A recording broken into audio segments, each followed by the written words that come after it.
Greetings. So again, I'm using the modified Microsoft Office. It's now on a web browser. It's no longer standalone. So I'm going to be very careful because part of the screen does have my IRL name on there. So let's get started.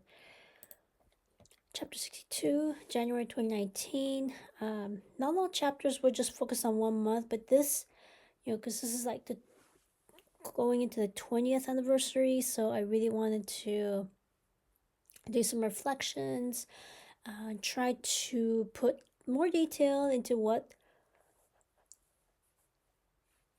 the scene looks like.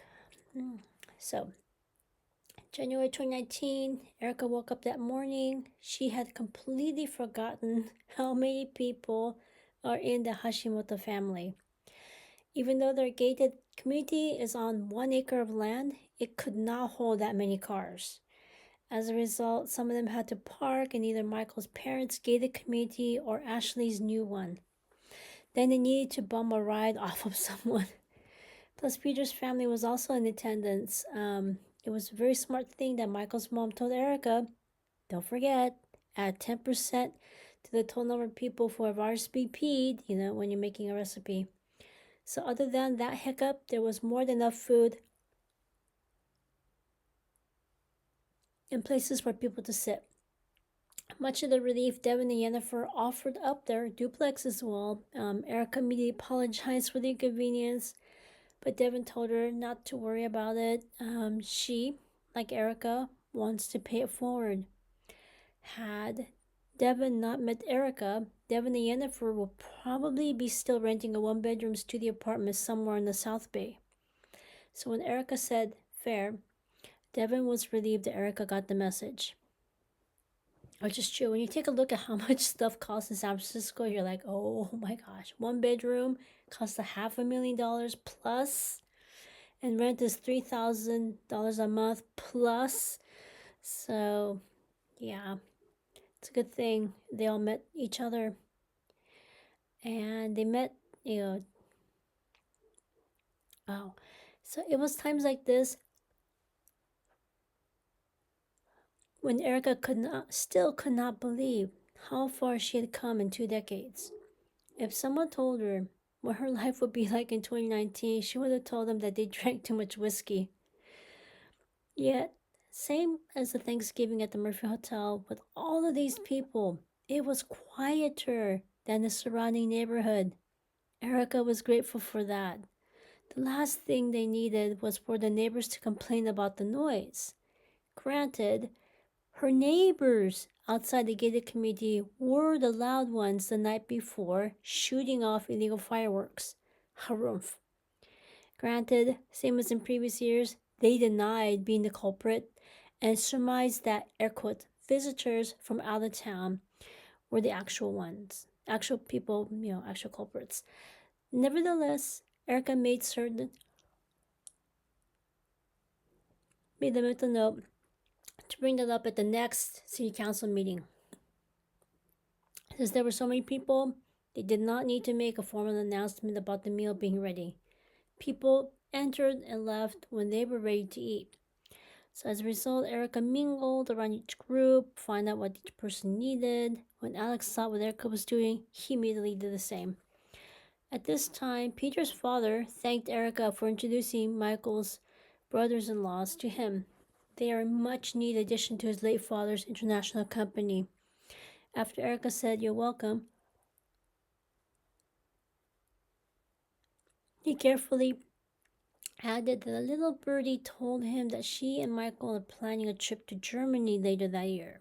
All of a sudden, Michael's ears perked up, and he joined their conversation. Michael carefully asked, why? Mr. Alloway said that they have satellite offices in Berlin and Bonn. To be honest, Erica completely forgot that Germany has 2 capital cities. That country was split in half after the war. Although they have re-merged, they have 2 main cities. At this time, Mr. Alloway gave them the business card of the 2 people in charge of those offices.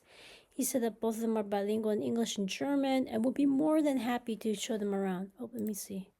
I've been trying to fix this paragraph. to show them around. Plus, it would be painfully obvious that they're visitors. Moreover, it would hurt his heart if anything bad happens to either of them.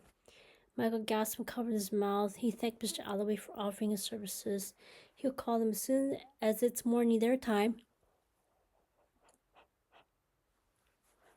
to go over their itinerary. Again, Erica and Michael thanked him for his insight. In San Francisco, they're extra careful. However, they almost forgot that Germany is not the same as Japan. When Erica and Michael looked at each other, they were grateful they had stopped by.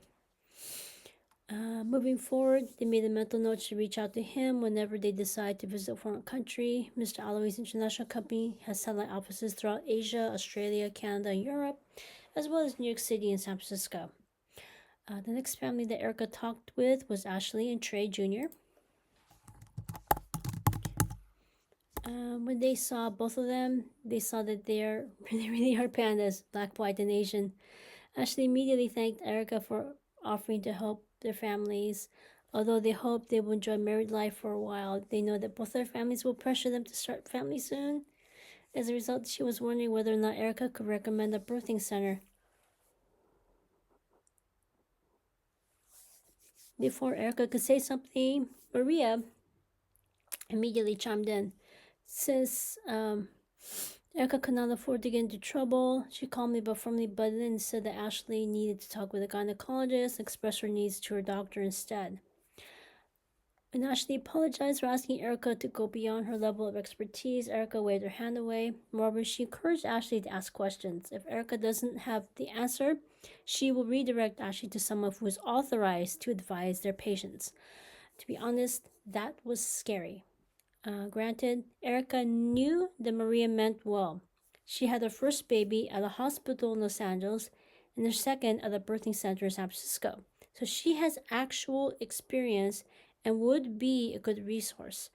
However, anyone outside their circle, inner circle, overhearing that conversation could have easily been misdirected or worse. So also, Erica did go over to Maria to apologize, because they're co-workers at the studio.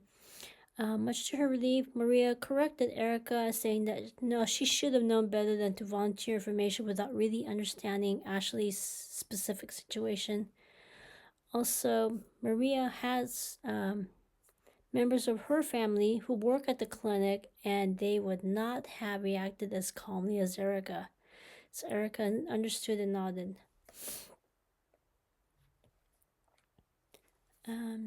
So before Erica could go to the next table, Alex carefully tapped Erica's shoulder. After giving Erica Kamali's leash, he had Erica sit down. Next, he gave her some food.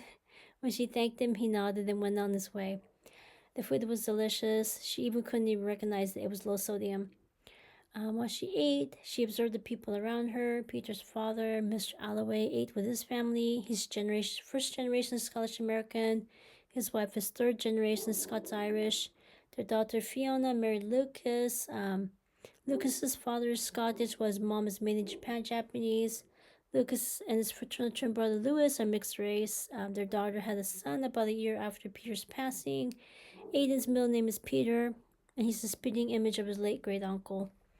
The Murphy family is also a United Nations of sorts. Maria's mom is half Chinese, half Irish from Cuba. Her husband is fourth generation Irish American. Their daughter Maria is married to Gavin Ewan Shaw. He's third generation Scottish American. His sister is Glenna. She's living in New York City with her husband. Their son is living with his wife and their children in the same city. Maria and her husband's son is Marcus. He's living in Australia with his father, with his wife. They're working in their father's international company, the same one that Mr. Alloway is a part of. Their daughter is Erin Murphy Shaw. She's engaged to marry Rio Amaya, who's Latin American Japanese. Trey Murphy Sr. is mixed race African American, Irish American. His wife is Japanese American. That makes Trey Murphy Jr. mixed race as well. He is engaged to marry Ashley Hashimoto. The Hashimoto family is mixed race, Japanese American from Hawaii. Ashley is also mixed race, African American from late mother's side of the family. Alex Lundqvist, I can never pronounce the last name. Apologies. It's Swedish.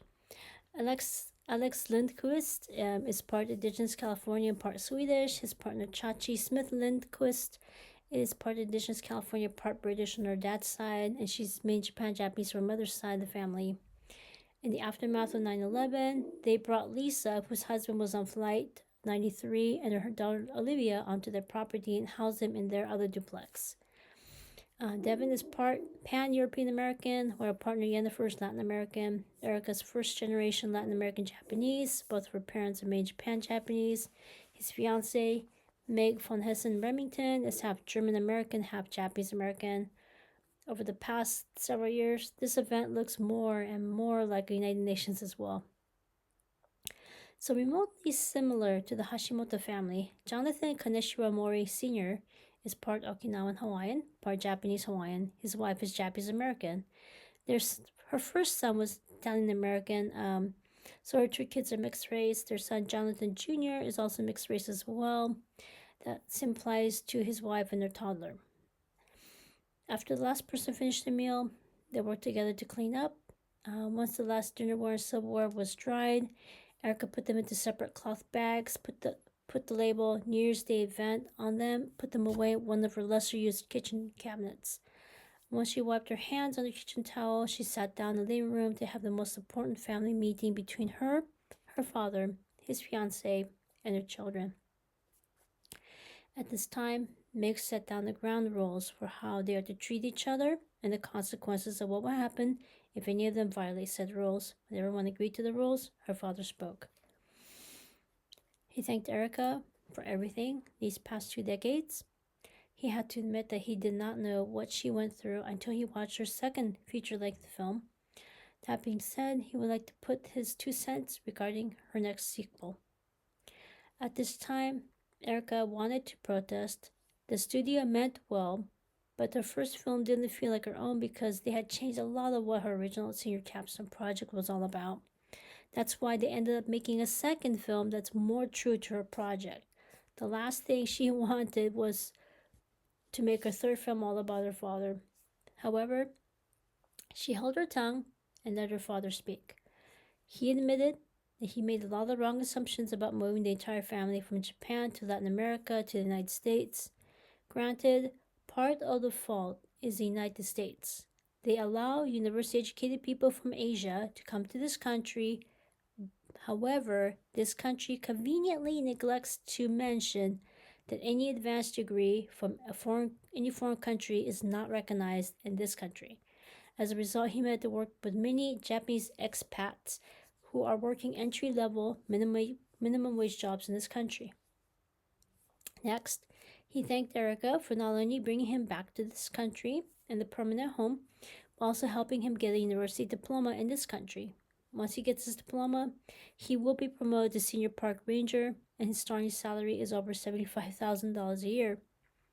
Fun fact, her father's home in their former hometown cost $75,000 when he bought it back in 1984. He appreciates the fact that Erica kept his car in very good condition with 0 car accidents. Side note, there is a 1984 Toyota Camry for sale, $7,999 in H-Town, Texas, as of this writing. Speaking of which, he's getting a new car, a new marriage, new car. As a result, he would like to re-gift his car back to Erica. She can do it with it whatever she wants. After she thanked him, he continued. Side note, that summer, she gave her father's old car to Vanessa. After she got the green light from her parents, they paid over $1,000, which is the amount that they sold their previous cars to Ashley and Olivia. Vanessa being the new intern at the clinic. Her father said that he doesn't want to change her story. However, he has one request, actually 2. For her next film, he would like for her to admit the fact that he needed a lot of private tutors to help him pass his classes and graduate on time. He also asked the same about the fact that he's still in therapy, which is one of Meg's requirements to stay married to her. Meg can see that therapy is working wonders for him, even though he doesn't think it's doing him any good. When Erica nodded, he breathed a sigh of relief. After some more small talk, Erica's father, his fiancée, and her children left Erica and Michael's home. After they had some leftovers for dinner, they cleaned up, put some stuff back from the second floor back to the first floor. By then, an hour had passed. They took turns taking a long hot bath. Erica made certain to cut some used citrus from the community garden into her bath water on the first floor. That bathroom is done more Japanese style with a square-shaped deep tub. When she sat in it, she soaked for about an hour. Although she tried to relax, her mind was swimming with how she wants her next film to look. Her first and second films covered the first 18 years of her life. Her third film could either cover the next 10 years or she could just get over with, cover the whole 20 years, including the bit where her father graduates from University in San Francisco and starts his new career as a park ranger. By the end of the hour, she chose a louder that way. It will free her to be more creative with her next film. Then Erica and Michael cuddled on the couch at Kamali'i. They spent the rest of the evening reflecting on the past several years, looking forward to the future. At this time, Erica says she may have figured out what went wrong with her mother. Granted, her mother's side of the family has a gag order against them because they don't want to hear anything more about her former husband. However, Erica surmised her maternal grandparents did everything correctly. They married the right spouse. All the children were born in grandmother's house with the help of a midwife. All of them are raised and educated in the correct country. As a result, this might have led to a false sense of security for her mom. Since the parents did all the right things, she may have extended this sense to her father. That's why she married him. His parents did the right thing. In her mind, her husband would also do the right thing. Michael gasped and covered his mouth. He said that he'll carefully feel his mother's side of the family if and only if they want to hear this, then he will relay the message. Otherwise, he'll just let the mother go. What's done is done. And the mother also does not want anything more to do with her former husband, so Erica carefully nodded. To be honest, the same thing happened to her father's side of the family. His parents thought they did the right thing. They got married, had children of their own. All their children got married, had children of their own. It wasn't until the third generation came of age that everything fell apart. Erica had female cousins who are married without any children of their own, same as Erica. And she has male cousins who are hikikomori, housebound, and possibly gay, question mark. Just like her younger brother. So this may have also caused her mother to have a false sense of security as well. Her father's side of the family seemed alright when they met. So Mike replied, "Naruhodo, I see."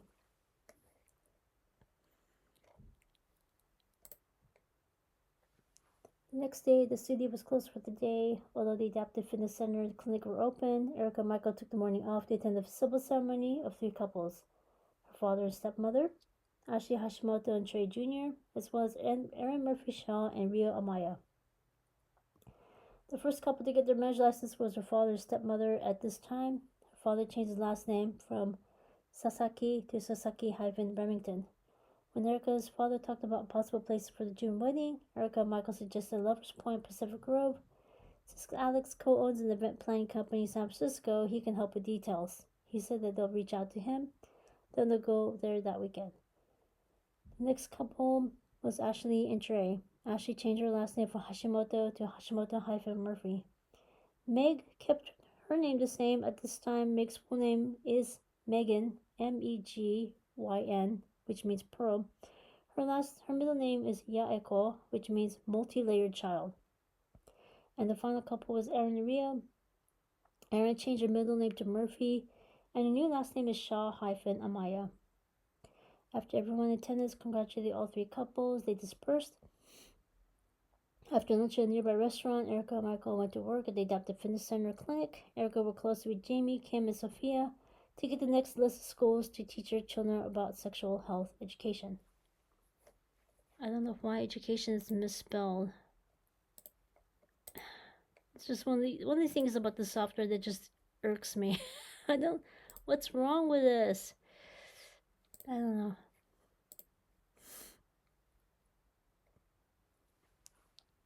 The next day, Erica returned to work at the studio. They started with the senior staff meeting. Chachi was there. Granted, Aaron's first feature-length film will be shown that February, so they went over that film as was the first item on their agenda. Next, Chachi had a proposal for her next film. Over the past 2 decades, she wondered how her life would have been different if she had met Erica sooner.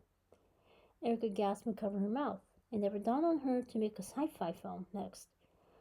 All of a sudden, Chachi realized that Erica had already been thinking about her next film, so Chachi offered to hold off until next year. It can wait. Besides, she does need time to pick Erica's brain for her feedback first. Plus, they would need extra time to hash out the details. So Chachi gave Erica the floor. Erica said she doesn't have a script yet. However, she was thinking to make a sequel of her second film.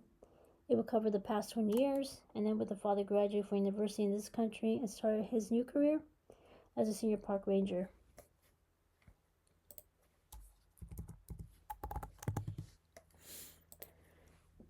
Chachi immediately acquiesced, insisted that Erica's project be the one they focus on. After seeing Shep put it to a vote, with Erica abstaining because she doesn't want to influence anybody's decision, they unanimously voted her film would be next. Also, Jonathan said that he'll remake his first film about the Okinawan folklore regarding Kiju Mu Na'a. Apologies, I can't speak Okinawan. For those of you, I don't even know if I ever mentioned this first film, a second film. The Kiji Mu Na'a are tree spirits. If you bother them, you will get bad luck. If you leave them offerings, you will get good luck. So that summer they'll be working on 2 films. It made sense when Erica went to the independent film event a couple of years ago. She met a quite number of studios that were cranking out 2, 3, even 4 films every year. Now that this studio has 4 executive producers, it makes sense to make more films. Plus, both of her films put their studio on the map, and Erica's getting more contacts in her LinkedIn account. Last year, they were disappointed that she didn't attend last year's event, so she knew they'll be thrilled to see her back. But she looked forward to going back to the restaurant that served that yummy sea urchin risotto.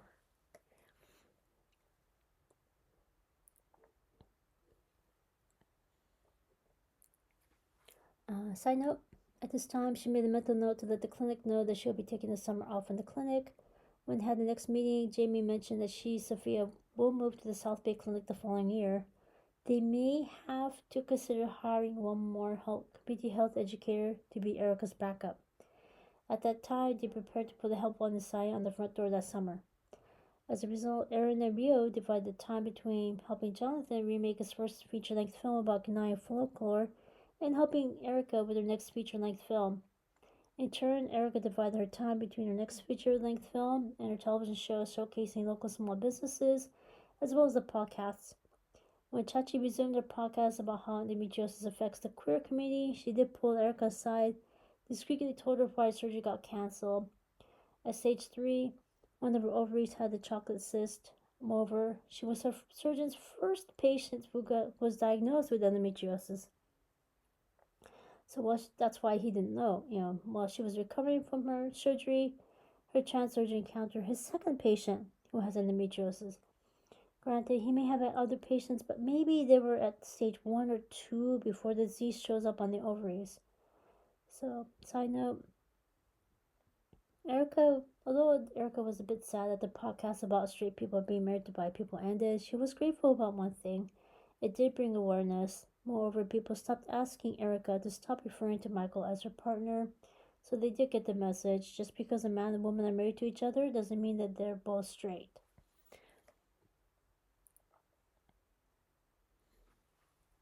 And when Erica needed a break from putting her screenplay together, she worked on a television show showcasing local small businesses. In addition, she worked with the studio to put together the next podcast from the clinic about Endometriosis Awareness Month, as well as her podcast where she rides along with Maria's parents, helping local seniors with their transportation needs. Same thing with the new podcast with Chachi talking about endometriosis and how that affects the queer community.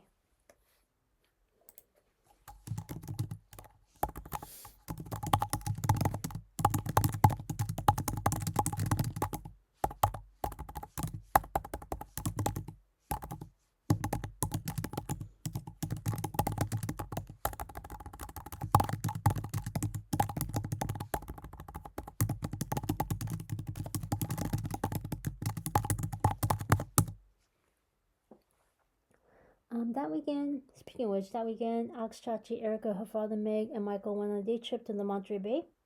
Michael temporarily boarded Kamali with his cousin, much to everyone's relief. Meg immediately fell in love with Lover's Point's Pacific robe. She did admit that her family did visit the Monterey Bay area when she was a child. However, they never went this far south before. After it was decided, Alex worked closely with Meg to go over the details of their modified wedding. On the way home, they stopped by a Japanese restaurant in Santa Cruz. Sadly, the one that did survive the Loma Prieta earthquake closed back in 2015, and this is 2019, so it closed 4 years ago. Instead, they went to the one that opened back in 2012. It was not the same. However, they quickly grew to love this new restaurant. The outside has oversized glass windows with a glass door in the center. The bottom was brick wall. Atop this reinforced concrete wall, the top part of the wall and the glass window has the name of the restaurant. This ceiling was made of tarp with wooden beams and the overhead lighting holding it up. I know. Some of you who have been to Santa Cruz are like, I know which restaurant this is. Shh.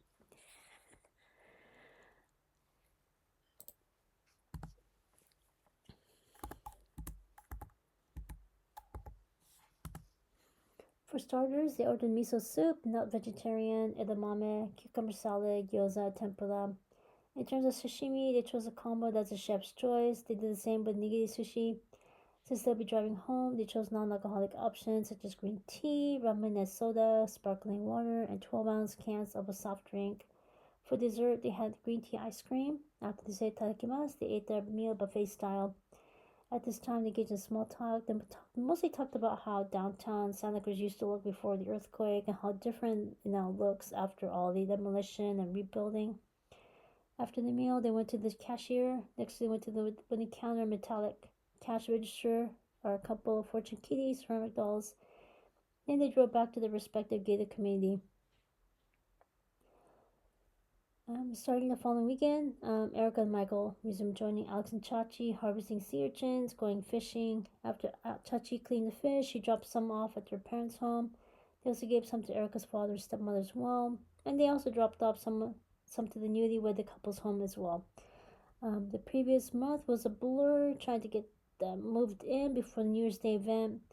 This time, they took their time going to each home. Unlike the two-story homes of Erica's gated community, this one is composed of entirely one-story homes. All the homes are 3-bedroom, 3-bath. There's also a community fruit, herb, and vegetable garden, and they have a child-safe playground as well. During one of these visits, they saw Jonathan's 2-year-old playing in the playground with his parents supervising. When Erica and Michael went to Jonathan Jr.'s home, they saw safety gates, other child safety features. The windows have both cordless window coverings and window guards and safety netting. Also, there are anchors on all the appliances and furniture. In the bathtubs, there are anti-scald devices on all the shower heads and faucets. All the cabinets have safety latches and locks. On each of the doors, there's a knob cover. Erica and Michael were in awe. When they were growing up, they didn't have any of these features. They wonder how they survived their childhoods unscathed. In the skating community, there's also a couple of one-story granny units. This came in handy when Ashley's Hawaiian family stopped by the month before to help them with the move-in. When the universities resumed classes, Erica took a day off to go to both of her alma maters in the South Bay to offer her next set of scholarships. She also used this time to go to her father's alma mater to offer scholarships there as well. In the middle of the month, Erica had her next birthday. After work, she stopped by Costco to renew the auto, home, and pet insurances. During this time, Chachi made Erica's favorite foods at their home. Devin had baked a rum cake earlier in the day, set it aside to cool, so she can decorate it. After Erica and Michael returned, they celebrated her birthday. At this time, they asked her what she needed. After she looked at Michael, he nodded. She carefully said that Kamali has been slowing down over the past couple of years. She needs extra help getting her next dog. Erica and Michael immediately went over what they need in terms of their dog, in terms of personality and temperament. Fingers crossed they'll find the right dog before the end of the year. At this time, Alex, Chachi, and Devin and Jennifer were grateful that it was way easier to get a cat. One of them even found the next cat at a local junkyard. On the other hand, getting a dog is so much more complicated. Much to their relief, one of Alex's colleagues knew a person who needed to rehome their dog. Their dog came from a family friend who is a reputable backyard dog breeder with a breeding license. They're moving to a new condo due to cost. However, the next homeowners association does not allow pets. Otherwise, they would have kept their dog. When Erica, Kamaline, and Michael met them and their dog Halia, Kim Richard also joined them. Long story short, it's a good match. All three dogs get along with each other. Plus, their dog was already a certified therapy dog to boot. Their dog's name is Elsa, which is Swedish for pledged to God. Since this dog is already a year old, Erica and Michael decided to keep the name. However, they did add a Hawaiian name, Makana, which means gift from God. Elsa's previous owner made certain to stop by the property at least once a month to check up on their previous dog. Also, they did stop by the gated community to make sure its dog's safe and everyone is on board to welcoming their dog onto their property. At this time, they gave Erica and Michael the dog's birth certificate, dog license, vaccination papers, notes from the veterinarian. To keep things the same, Erica and Michael agreed to continue having the previous dog go to their veterinarian. At this time, they agreed upon the price. They already invested thousands of dollars worth of veterinarian bills and therapy dog training. In exchange for letting them see their dog every month, they reduced their asking price. After Michael paid for the new dog, he bought Erica a 3-ring binder. She used it to organize the new dog's paperwork into categories, put each one in its own protector sheet, and she put this binder on the corner of her desk. At the local animal shelter, they filed the paperwork to transfer ownership of this dog. Sadly, as soon as they adopted their new dog, Kamali passed away. Erica and Michael took a week off from work. When they returned to work, Alex took them to a corner of the flower garden in their gated community. It was Kamali's favorite spot that she visited every day. Alex bought a custom engraved dog memorial stone with Kamali's name on it. Erica and Michael's hearts were touched and they hugged Alex. After they had Kamali cremated and put into an urn, they buried the urn directly under the stone. When Kim and Richard saw this, they requested a similar one for their previous dogs. Kim and Peter's first dog passed when she ate processed dog food that had been laced with rat poison back in 2007. Erica and Michael vaguely recalled that.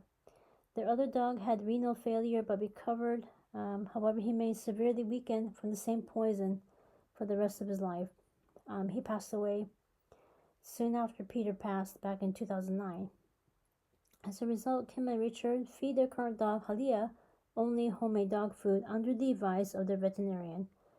Moving forward, whenever a person loses a pet, Alex adds another pet memorial stone at their community flower garden.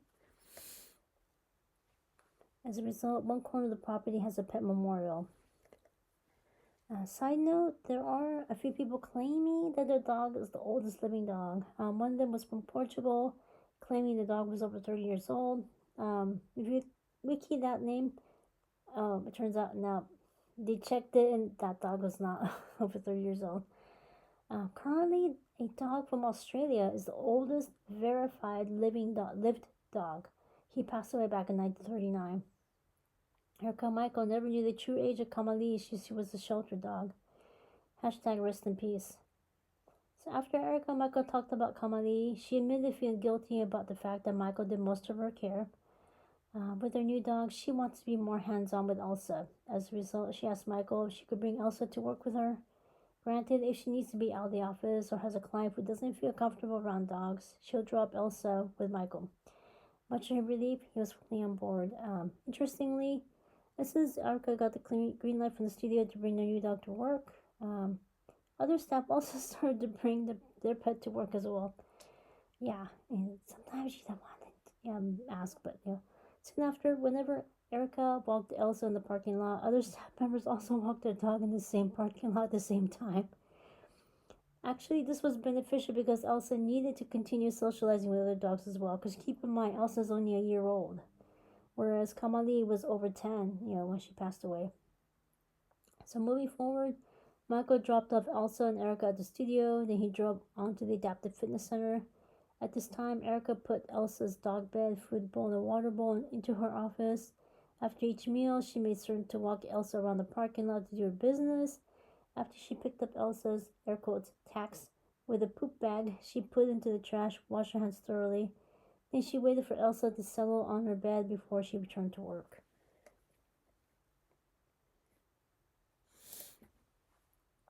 There was one funny thing about Elsa. As soon as Erica puts on her therapy dog jacket, she's in working mode.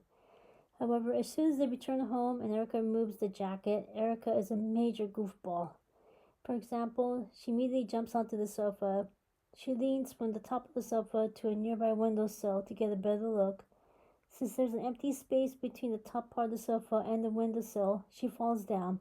After she shakes herself off, she does it again. So when Erica had a perplexed look on her face, Michael scooted the sofa closer to the windowsill so she doesn't fall again. At this time, Elsa jumped back on the sofa, leaned toward the window. All of a sudden, she tilted her head. Then she lost interest, stopped jumping on the sofa. When Michael had a perplexed look on his face, Erica giggled. He smiled gently. The following weekend, Erica and Michael took Elsa to a photography studio to get their photo taken. Erica put one of the smaller photos into a photo collage that was on one of the hallway walls. It was bittersweet to see photos of Kamalia. However, she knew Kamalia would want them to move on. So, with time, she moved on. Questions, comments, constructive criticisms, asking for clarification, let me know. And then the next 3 chapters, it's not going to cover like the whole month, so don't worry. This is not going to be another 12 more weeks of this story. I will wrap this up either sometime this month or maybe next month at the latest, so bear with me. Take care.